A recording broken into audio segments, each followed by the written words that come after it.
യേശു വരുമ്പോൾ നിങ്ങളും പ്രാർത്ഥിക്കേണ്ട, ദൈവം എൻ്റെ ജീവിതത്തിലേക്ക് വരണം. ഞാൻ മടുത്തായിരിക്കുന്നത്, നഷ്ടവും കടവും പ്രശ്നവും രോഗവും എല്ലാം എനിക്ക് പ്രശ്നമാണ്. എൻ്റെ ജീവിതത്തിലേക്ക് വരണമേ. അല്പം നീക്കാൻ ആവശ്യപ്പെട്ടു. എന്നിട്ട് അടുത്തത്, അതിലിരുന്ന് അവൻ ജനങ്ങളെ പഠിപ്പിച്ചു. അടുത്ത വാക്യം, 4-ാമത്തെ വാക്യം, സംസാരിച്ചു കഴിഞ്ഞപ്പോൾ അവൻ ശിമയോനോട് പറഞ്ഞു, ആഴത്തിലേക്ക് നീക്കി മീൻ പിടിക്കാൻ വലയിറക്കുക. അപ്പോ ശിമയോൻ പത്രോസ് പറയും, ആഴത്തിലേക്ക് നീക്കാൻ കർത്താവേ, നിനക്ക് എക്സ്പീരിയൻസ് കുറവാണ്, ഇവിടെ മീൻ കിട്ടത്തില്ല, ഇത് കടൽ തീരമാണ്, മീൻ പിടിക്കണമെങ്കിൽ ഇത്ര കിലോമീറ്റർ അപ്പുറത്തേക്ക് പോയിട്ട് വേണം ആഴത്തിലേക്ക് നീക്കി വലയിടാൻ. അറിവില്ലായ്മ കൊണ്ട് പറഞ്ഞതായിരിക്കും. ഞാനാണ് ശിമയോൻ പത്രോസിൻ്റെ സ്ഥാനത്തേക്ക് ഞാൻ യേശുവോട് പറയും, ഇവിടെ മീനില്ല. നിങ്ങൾ കണ്ടിട്ടില്ലേ, കടലിൽ പോകുമ്പോൾ മീൻ പിടിക്കാൻ പോകുന്നത് ഇച്ചിരി മാറി അവിടെയല്ല, പിന്നെ എവിടെയാ? നമ്മളിങ്ങനെ അങ്ങ് പോകുമ്പം പോകുക, ഒരുപാട് ദൂരത്ത് പോയിട്ടാണ് മീൻ പിടിക്കണത്. അല്ലാണ്ട് കരയിൽ നിന്ന് ആ വല എറിയുന്നതൊന്നും നമ്മൾ കണ്ടിട്ടില്ല.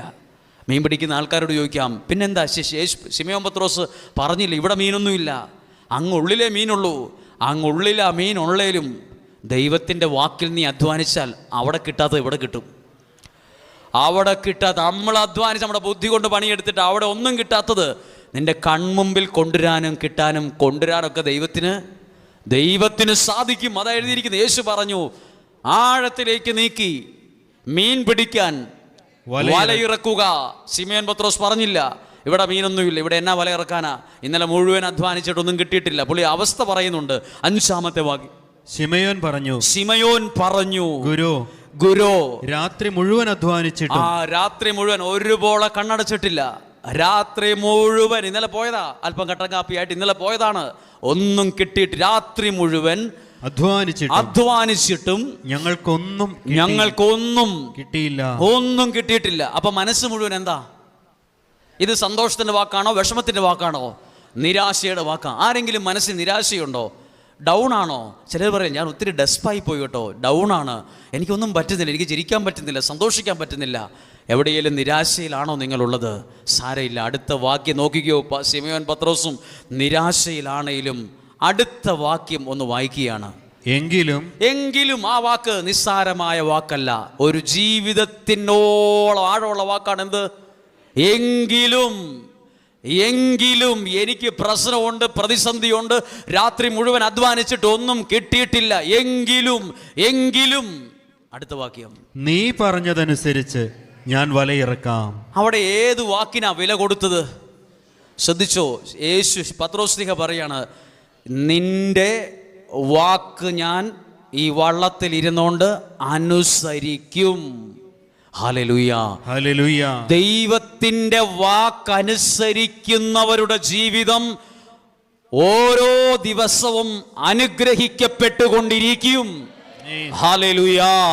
ഒരു കരം ഉയർത്തി തുറന്ന് പറഞ്ഞേ, ഹല്ലേലൂയ, ഹല്ലേലൂയ. ശിമയോൻ പത്രോസ് ഒരു കാര്യം പറഞ്ഞു, എൻ്റെ ബുദ്ധിയിൽ നിന്ന് നോക്കിയിട്ടൊന്നും കിട്ടിയിട്ടില്ല. ഇതാണ് ശിമയോൻ പത്രോസിന്റെ വിജയ രഹസ്യം. നിന്റെ വാക്ക് ഞാൻ അനുസരിച്ച് വലയിറക്കും. 6-ാമത്തെ വാക്യം, വലയിറക്കിയപ്പോൾ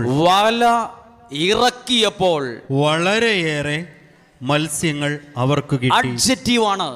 കുറച്ച് മത്സ്യങ്ങളെ കിട്ടി, വറക്കാനും ഒരു കറി വെക്കാനുള്ളത് കിട്ടിയെന്നല്ല, വളരെയേറെ മത്സ്യങ്ങളെ കിട്ടി. അങ്ങ് അപ്പുറത്ത് കിലോമീറ്റർ അപ്പുറത്ത് പോയി രാത്രി മുഴുവൻ അധ്വാനിച്ചിട്ട് കിട്ടാത്തത് ഇപ്പൊ എവിടെ കിട്ടി? കരയോട് അടുത്ത സ്ഥലത്ത് വെച്ച് കിട്ടി. അത് ദൈവത്തിന്റെ പ്രവൃത്തിയാണ്. ആഴക്കടലിൽ കിട്ടാത്തത് കരയിൽ കിട്ടി. അടുത്ത വാക്യം, അവരുടെ വല കീറി തുടങ്ങി. അവിടെ ശ്രദ്ധിക്കണം, അതൊരു അപകടമല്ലേ? ഇത്രയും മീൻ കിട്ടി, പക്ഷെ എന്ത് സംഭവിച്ചു? ആ വലയിൽ എന്ത് സംഭവിച്ചു? കീറിയാൽ എന്ത് സംഭവിക്കും? അകത്ത് കിടക്കുന്ന മീൻ ഏതിലേലും പുറത്തു പോകാനാണ് നോക്കിക്കൊണ്ടിരിക്കുന്നത്. ഒരു ചെറിയ ഗ്യാപ്പ് ഉണ്ടായാൽ തന്നെ പിടയ്ക്കുന്ന മീൻ ചാടിപ്പോവും. പക്ഷെ ഒന്നും പുറത്തു പോയോന്ന് നോക്കിയാൽ 10-50 മീൻ പോയി, കുറച്ച് മീൻ കിട്ടിയെന്നാണോ എഴുതി? നോക്കിക്കേ, അതിനകത്തൊരു കാര്യം ശ്രദ്ധിക്കണം കേട്ടോ.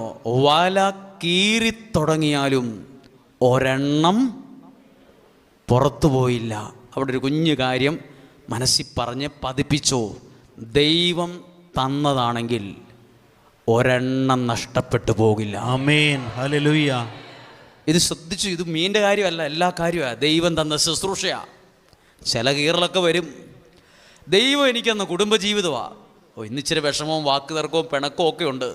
ചില കീറലൊക്കെ വരും. പക്ഷേ ദൈവം തന്ന കുടുംബമാണോ? നഷ്ടപ്പെടുകയില്ല. ദൈവം തന്ന മക്കളാ. ഇപ്പോൾ ആകെ ഒരു ഉഴപ്പുണ്ട്, സ്വഭാവത്തിൽ എന്തൊക്കെയോ മാറ്റമുണ്ട്, ഇച്ചിരി കീറിയതുപോലൊക്കെ തോന്നും. നഷ്ടപ്പെട്ടു പോവില്ല. ദൈവമാണോ നിനക്ക് തന്നത്? ദൈവത്തിൻ്റെ വാക്കിൽ വിലയിറക്കിയപ്പോഴാണോ വന്ന് കയറിയത്? ഒന്നും നഷ്ടമാകില്ല. ആമേൻ. ഇനി ഏതെങ്കിലും നിങ്ങൾ ആഗ്രഹിച്ച് ഇറുക്കി പിടിച്ചിട്ട് നഷ്ടമായോ? അത് ദൈവം നിനക്ക് തന്നതല്ല. ഞാൻ ഒത്തിരി സ്നേഹിച്ചിരുന്നു ആളെ, എനിക്ക് നഷ്ടപ്പെട്ടു പോയി. ആഗ്രഹിച്ചിരുന്നു ജീവിതത്തിലുണ്ടായിരുന്നെങ്കിൽ എന്ന്. കിട്ടിയില്ല. നിനക്കുള്ളതല്ലാത്തോണ്ടാ നിനക്കത് കിട്ടാഞ്ഞേ. ആമേൻ. നിനക്കുള്ളതാണെങ്കിൽ കറങ്ങി നിൻ്റെ വരും, നഷ്ടപ്പെടുകയില്ല. ദൈവം തന്നത് നഷ്ടമാകില്ല. അടുത്ത വാക്യം ഭയങ്കര അർത്ഥമുള്ളൊരു വാക്കാണ്. അവർ മറ്റേ വള്ളത്തിലുണ്ടായിരുന്ന കൂട്ടുകാരെ ആംഗ്യം കാണിച്ച് സഹായത്തിന് വിളിച്ചു. ഞാനാണെ വിളിക്കത്തില്ല, ഞാനാണെങ്കിൽ വിളിക്കില്ല. സത്യമാണോ? ഞാനാണെങ്കിൽ കർത്താവിനോട് പറയും, ഒത്തിരി മീനുണ്ട്, ഈ വള്ളത്തിൽ കൊള്ളൂല, വേറെ ഒരുത്തരും കൊടുക്കാൻ ഞാൻ സമ്മതിക്കില്ല. ആ വള്ളത്തിലുള്ളവല്ലേ എനിക്കിട്ട് നല്ല പണി കഴിഞ്ഞ ആഴ്ച തന്നിട്ടിരിക്കുക, അവന് മീനല്ലേ വേറെ കൊടുക്കാതിരിക്കുക, വേറെ കൊടുക്കണത്. ഈ പുള്ളി എന്തായാലും നല്ലൊരു മനുഷ്യനാണോ? മീൻ നിറച്ചു വന്നപ്പോൾ ആരെ ഓർത്തെ? ദേ കർത്താവെ, അപ്പുറത്ത് കുറച്ച് ടീമുണ്ട്, അവരുടെ വള്ളത്തിൽ ഒന്നുമില്ല, പട്ടിണിയാ, അവരെയും കൂടെ ഞാൻ വിളിക്കുകയാണ്. ഈ പത്രോസിനെയാ യേശു വിളിച്ചത്. ഒന്നാമൻ. വേറൊരാളെ വിളിച്ചോ? നീ 2, നീ 3, നീ 4. ഇയാളെ ഒന്നാമതാക്കിയത് എന്താ? ഈ മനസ്സാണ്. ഈ മനസ്സ്, ഇത് നമ്മളാകണ്ടേ. എന്തെങ്കിലുമൊക്കെ അങ്ങ് നിറഞ്ഞു കഴിയുമ്പം പിന്നെ എല്ലാം അങ്ങ് മറക്കും. തന്നവനെ മറക്കും, അയൽവാസിയെ മറക്കും, പണ്ട് കൂടെ നിന്നവരെ മറക്കും, പിന്നെ ആരെയും മൈൻഡ് ചെയ്യില്ല. പത്രോസ്ലിഹയുടെ മനസ്സ് നോക്ക്. മീൻ വന്നപ്പോഴേ ഓർത്തതാരെയാ? കൂടെയുള്ളവരെ. ശ്രദ്ധിച്ചേ, നാളെ ഒരു സമയത്ത് നിങ്ങൾക്ക് പണം വരും, വീട് വരും, ജോലി വരും, സമ്പത്ത് വരും. അപ്പോൾ ദൈവം ഇതൊക്കെ തന്ന് നിങ്ങളുടെ ജീവിതത്തിൽ ഇങ്ങനെ നിറയ്ക്കും, സത്യമായിട്ട് നിറയ്ക്കും. ദൈവത്തിൻ്റെ വാക്കിലാ നിറഞ്ഞു വരും. അപ്പോൾ ഇവിടെ ചെയ്തു, അത് ചെയ്തു. അപ്പോൾ ഇങ്ങനെ ഓർക്കുമ്പോണ്ടല്ലോ, നിങ്ങളുടെ കൂടപ്പിറപ്പ് ചിലർ ഒന്നുമില്ലാത്ത നിലയിൽ അപ്പുറത്തൊക്കെ ഉണ്ട്. അപ്പുറത്തെ ആ കൊച്ചിനെ കെട്ടിക്കാൻ ഒരു വകയില്ലാതെ 10,000 രൂപയ്ക്ക് വേണ്ടി ഇന്നലെ 3 പേരുടെ അടുത്ത് പോയിട്ടും കിട്ടിയിട്ടില്ല. അവർ ഒരു നേരത്തെ ആഹാരത്തിന് വേണ്ടി പോലും ബുദ്ധിമുട്ടുണ്ടെന്ന് ഞാൻ അറിഞ്ഞു. അവരെ ഓർക്കാതിരിക്കരുത്. കുറേ പ്രാർത്ഥനയും പ്രാർത്ഥിച്ച് പൊട്ടിച്ച് കടന്നു പോകരുത്. അതിനുവേണ്ടി മാത്രമല്ല, നമ്മളെ ചിലരെ നമ്മുടെ കൺമുമ്പിൽ കാണിച്ചു തരുന്നത് അവരുടെ ജീവിതത്തെ കൂടി നീ വഴി ഒരു അനുഗ്രഹമാകണം. ആമേൻ. ഹല്ലേലൂയ. ഹല്ലേലൂയ. ഇത് നോക്കി, ഞാൻ എൻ്റെ കണ്ടുപിടുത്തമല്ല, നിങ്ങൾ നോക്കിക്കേ. ശിമയോൻ പത്രോസിൻ്റെ സ്ഥാനത്ത് നമ്മളാണേ പറഞ്ഞനെ, ഞാൻ അവർക്കെല്ലാം 1/2 കിലോ വെച്ച് വറക്കാൻ കൊടുത്തേക്കാം. നിറയാനൊന്നും ഞാൻ സമ്മതിക്കില്ല. വേറൊരാളുടെ ജീവിതം നിറയുന്നതാണ് നമുക്ക് പ്രശ്നം, അല്ലേ? എൻ്റെ നിങ്ങളുടെയൊക്കെ പ്രശ്നം എന്താ? അപ്പുറത്തെ ഒരുത്തൻ ഒരു 800 കാറ് ടയറാണെങ്കിൽ ഓടി തീരാറായി. അത് ആ പള്ളിമുറ്റത്ത് കിടക്കുന്ന കാണുമ്പോൾ അസൂയുണ്ടോ? ഒരു അസൂയയില്ല. എന്നാൽ അയാൾ തന്നെ നാളെ ഒരു സമയത്ത് ഒരു 35 ലക്ഷം രൂപയുടെ ഒരു ഇന്നോവ അവിടെ കിടത്താലോ, അപ്പോഴാണ് എന്തുണ്ടാവുള്ളൂ? അയാൾ കാറോ ഇന്നോവയോ ഇയാൾക്കോ? അയാൾ 800 കാറ് ടയർ മുട്ടയായി കിടന്നപ്പോൾ ഒരു പ്രശ്നവും എനിക്കില്ല. വേറൊരാൾ രക്ഷപ്പെടുമ്പോഴും അവരുടെ ജീവിതം ഇങ്ങനെ നിറഞ്ഞു വരുന്നത് കാണുമ്പോഴുമാണ് നമുക്ക് മനസ്സിൽ വിഷമമുള്ളത്. അത് മാറണം. നോക്കൂ, എഴുതിയിട്ടുള്ളത്, അവൻ മറ്റേ വള്ളത്തിലുണ്ടായിരുന്ന കൂട്ടുകാരെ ആംഗ്യം കാണിച്ച് സഹായത്തിന് വിളിച്ചു. എന്നിട്ട് 1/2 കിലോയാണോ 1 കിലോയാണോ 2 കിലോ മത്സ്യമാണോ കൊടുത്തേ നോക്കിക്കേ. അവർ വന്ന് 2 വള്ളവും മുങ്ങാറാകുവോളം. അപ്പം പുള്ളിക്ക് അസൂയയില്ല. എന്തില്ല? അസൂയുള്ളവർ മാത്രം പറഞ്ഞേ ഹല്ലേലൂയ. എൻ്റെ അമ്മ, വളരെ ബുദ്ധിയുള്ളവരാണ് നിങ്ങൾ, വളരെ ബുദ്ധിയുള്ളവരാണ്. അസൂയയില്ലെങ്കിൽ എന്തോ ലോകലക്ഷണമാണത്. അസൂയയില്ലാത്ത മനുഷ്യന്മാരില്ല സുഹൃത്തെ. ആരാ അസൂയയില്ലാത്തത്? അസൂയുണ്ടോന്ന് പരിശോധിക്കാം നമുക്ക്. കന്നാലിക്കൂട് പോലെ കടന്നൊരു വീട്, ആകെ ആ വീട്ടിലെ ഒരു കൊച്ച് എങ്ങനെയോ പഠിച്ച് പാസ്സായി മിടുക്കരായി കാനഡയ്ക്ക് പോയി, ഉദാഹരണമാണ്. അവിടെ പഠിച്ച് ജോലിയായി കഴിഞ്ഞപ്പോൾ കുറച്ച് പൈസയൊക്കെ ആയി വീട്ടിലേക്ക് വിളിച്ചു പറഞ്ഞു, അമ്മ നമ്മുടെ വീടൊന്നും ഇല്ലല്ലോ, നല്ലൊരു വീട് പണിയണം. അങ്ങനെ അവർ ആ സ്ഥലത്ത് JCB വിളിച്ച് വാനമൊക്കെ നല്ലപോലെ മണ്ണൊക്കെ മാറ്റി ഒരു 10,000-2,500 സ്ക്വയർ ഫീറ്റിന് വീട് പണിയാൻ പോവുകയാണിന്ന്. അപ്പോൾ ഇപ്പുറത്തുള്ള ആ ആളോട് തോന്നുന്ന വികാരത്തിൻ്റെ പേരാണെന്ത്? അതെത്ര പേർക്കുണ്ട്? മിക്കവർക്കും കാണും, ഉണ്ടാവും. അതിൻ്റെ ഏറ്റക്കുറച്ചിലുണ്ട്. ആരോടെ അസൂയുള്ളൂ? പച്ചക്കറിക്കടക്കാരനോട് ജ്വല്ലറിക്കാരനോട് അസൂയയില്ല. ധ്യാനഗുരുവിനോടാണ് അസൂയ. അച്ഛനോടാണ് അസൂയ. സിസ്റ്ററിനോടാണ് അസൂയ. പച്ചക്കറിക്കടക്കാരനോടാണ് അസൂയ. ശുശ്രൂഷകനോടാണ് അസൂയ. ജ്വല്ലറിക്കാരനോടാണ് അസൂയ. പാട്ടുകാർക്കാണ് അസൂയ. അതേ ഫീൽഡ് നിൽക്കുന്നവനെ അസൂയുള്ളൂ. ആണോ? ഞാൻ പച്ചക്കറിക്കടക്കാരനാ, വെറും പച്ചക്കറി വിൽക്കുകയാണ്. ഞാൻ എപ്പോഴും നോക്കുന്നത് അപ്പുറത്തെ ജ്വല്ലറിയിൽ എത്ര വണ്ടി വന്നു, എത്ര കിലോ സ്വർണം മേടിച്ചുകൊണ്ട് പോയി എന്നല്ല, എനിക്കത് വിഷയമല്ല. അപ്പുറത്തെ പച്ചക്കറി കടക്കാരൻ്റെ കടയിൽ ആൾ വന്നോന്നാണ് ഞാൻ നോക്കിക്കൊണ്ടിരിക്കുന്നത്. ഞാൻ എപ്പോഴും നോക്കുന്നത് അയാളുടെ കടയിൽ ആരൊക്കെയുണ്ട്. അയാളുടെ കടയിൽ 2 വണ്ടി വന്ന് സാധനം മേടിക്കുന്നുണ്ട്. ഇന്നലെ എൻ്റെ കടയിൽ നിന്ന് മേടിച്ചു, ഇത് അവിടെ നിന്ന് മേടിക്കുന്നു. കൊള്ളാമല്ലോ, അവൻ്റെ പണി കൊടുക്കണമല്ലോ, ഞാൻ ചിന്തിക്കുകയാണ്. ആർക്കെതിരെയാണ് കൂടോത്രം ചെയ്യുന്നത്? കൂടോത്രം ഉണ്ടോ? കൂടോത്രം മന്ത്രവാദം ഉണ്ടോ? അയ്യോ ഉണ്ട്, എല്ലാം ഉണ്ട്. ആർക്കെതിരെ ചെയ്യും? പച്ചക്കറിക്കടക്കാരൻ ദിവസം 6,000 രൂപ വിറ്റ് വരുമാനമുള്ളവൻ ഒരിക്കലും മന്ത്രവാദിയുടെ അടുത്ത് ചെന്ന് പറയില്ല, സുഹൃത്തെ എനിക്കൊരു ഉപകാരം ചെയ്യണം, അപ്പുറത്തുള്ള ജ്വല്ലറിക്കാരനെതിരെ എനിക്കൊരു 1,500 രൂപയുടെ കൂടോത്രം ചെയ്യണം എന്ന് പറയില്ല. പിന്നെ ആരടുത്ത് പോകും? പച്ചക്കറിക്കടക്കാരനായ ഞാൻ മന്ത്രവാദിയുടെ അടുത്ത് പോകും. എനിക്ക് 2,000 രൂപയ്ക്ക് ഒരു ചിലവ് വരുന്ന രീതിയിൽ അപ്പുറത്തെ ആ പച്ചക്കറിക്കടക്കാരന് ഒരു സാധനം അങ്ങ് ചെയ്തു വിടണം. അയാളുടെ ഫോട്ടോയും കൊണ്ടുപോവാ, അയാളുടെ കടയുടെ ഒരു പിക്ചറും വരച്ചോണ്ടെന്ന് വന്നേ, അയാൾ പടവും വരച്ച് ഫോട്ടോയുമായിട്ട് കൊണ്ടു കൊടുക്കും. അയാൾ ഏതാണ്ടൊക്കെയോ ചെയ്യും, അത് അവിടെ കൊള്ളും. പച്ചക്കറിക്കടക്കാരനെ ചെയ്യുള്ളൂ. പലചരക്കാരൻ്റെ ശത്രു പലചരക്കടക്കാരനാണ്. ധ്യാനിപ്പിക്കുന്നവൻ്റെ ശത്രു ആരാണ്? അപ്പുറത്ത് ധ്യാനിപ്പിക്കുന്ന ഒരാളാണ്. പാട്ടുകാരൻ്റെ ശത്രു ആരാണ്? വേറെ പാട്ടുകാരനാണ്. ശുശ്രൂഷകൻ്റെ ശത്രുവോ വേറെ ശുശ്രൂഷകനാണ്. ധ്യാനകേന്ദ്രത്തിൻ്റെ ശത്രുവോ മറ്റ് ധ്യാനകേന്ദ്രമാണ്. എല്ലാവർക്കും അവനവൻ്റെ ഫീൽഡിലുള്ളവരാണ് ശത്രുക്കൾ. അങ്ങനെയാണെങ്കിൽ ഈ പത്രോസ്ലിഹായ്ക്ക് എന്തില്ല? എൻ്റെ വള്ളം നിറഞ്ഞ പോലെ തന്നെ ആ വള്ളവും പുള്ളി നിറച്ചു. അതാണ് മനസ്സ്. ആ പത്രോസിനെയാ യേശു വിളിച്ചത് ഒന്നാമൻ പത്രോസ്. ഒന്നാമനാക്കിയത് മനസ്സാണ്. പറഞ്ഞേ ഹല്ലേലൂയ. ഉറക്കെ പറഞ്ഞേ ഹല്ലേലൂയ. അടുത്ത വാക്യം, 8ാമത്തെ വാക്യം. ശിമയോൻ പത്രോസ് ഇത് കണ്ടപ്പോൾ ഏത് കണ്ടപ്പോൾ? അയ്യോ പറയരുത്. ഇത് കണ്ടപ്പോൾ എന്ന് പറഞ്ഞാൽ എന്തായിരിക്കും പുള്ളി കണ്ടത്?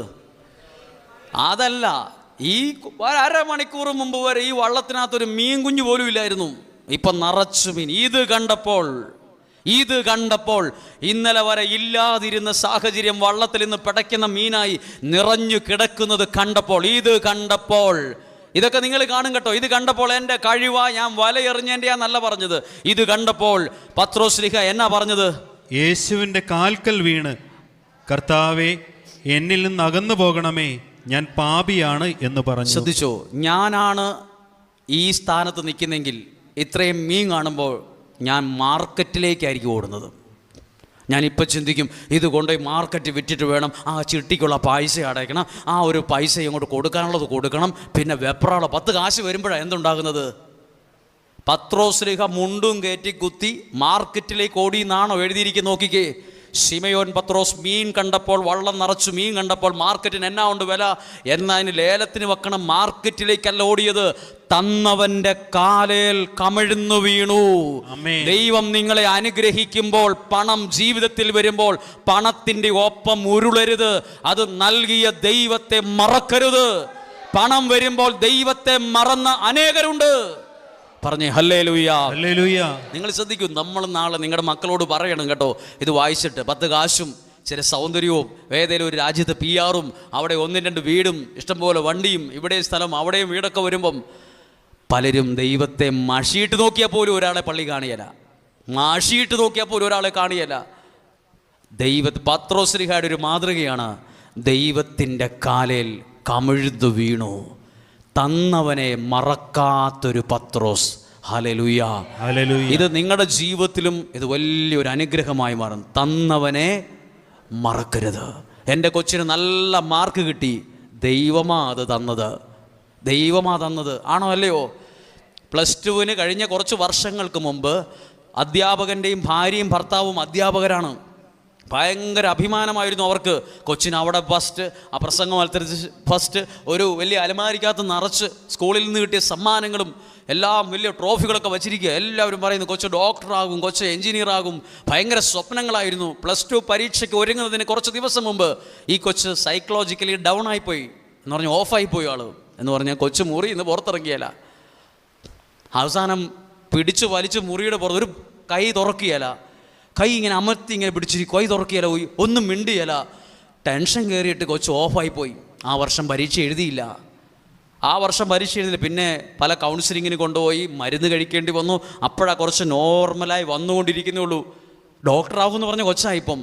പ്രിയപ്പെട്ടവരെ, വിജയം തരുന്ന ദൈവമാണ്. നമ്മളെന്തേലും കണ്ടിട്ട് വിജയിക്കുമെന്ന് പറയാൻ വരട്ടെ. ദൈവം ഒരു നല്ല വീട് വരുമ്പം ദൈവമാണ് എനിക്ക് തന്നത്. എനിക്ക് നല്ല ശുശ്രൂഷ തന്നു, എൻ്റെ ഗമ കൊണ്ടല്ല, ദൈവം എനിക്ക് തന്നത്. നല്ല കാറനി ദൈവമാണ് എനിക്ക് തന്നത്. 10 മിനിറ്റ് ഒരാളെ കിട്ടിയാൽ അത് പറയണം കേട്ടോ. 10 മിനിറ്റ് ഒരാളോട് മിണ്ടിയാൽ അതിനകത്ത് ഒരു വാക്കേലും പറയണം, ദൈവം തന്നതായത്, ദൈവം എനിക്ക് തന്നത്. ദൈവം തന്ന കുടുംബമാ, ദൈവം തന്ന മക്കളാ, ദൈവം തന്ന ജീവിതമാ, ദൈവം തന്ന ശുശ്രൂഷയാ, ദൈവം തന്ന അംഗീകാരമാ, ദൈവമാ എല്ലാം തരുന്നത്. എല്ലാ മഹത്വവും ദൈവത്തിന് കൊടുക്കണം. ഒരുമിച്ച് പ്രാർത്ഥിക്കണം.